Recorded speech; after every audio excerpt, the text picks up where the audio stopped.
ये एक छोटे से गांव में जो पहाड़ों और जंगलों से घरा हुआ था, बच्चे अक्सर एक कहानी सुनते थे, रात की परियों की कहानी।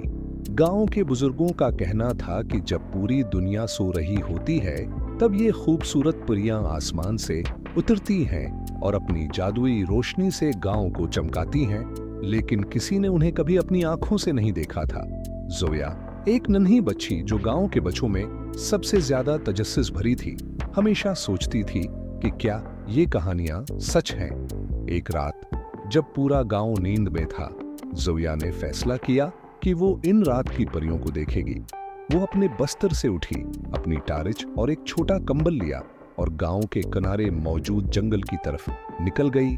जंगल में दाखिल होते ही जोया को कुछ अजीब सा महसूस हुआ। हवा में एक मीठे खुशबू की लहर थी और दरख्तों के दरमियान से एक हल्की रोशनी चमक रही थी। जोया आहिस्ता आहिस्ता रोशनी की तरफ बढ़ी और एक खूबसूरत मंजर देखकर हैरान रह गई।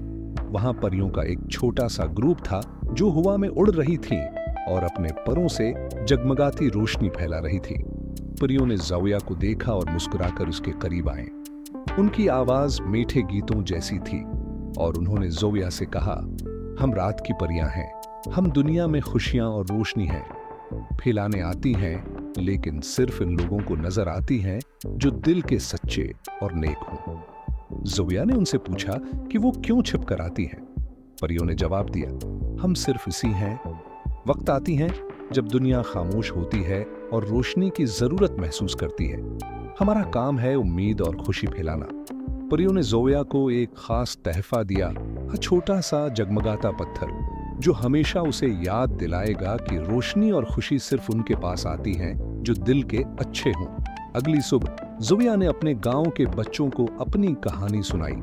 किसी ने उस पर यकीन किया और किसी ने उसे एक ख्वाब समझा, लेकिन जोया जानती थी कि वो रात की परियां वाकई मौजूद हैं। वो हमेशा उस रात को याद करती रही और अपने दिल में उम्मीद की रोशनी को जिंदा रखा।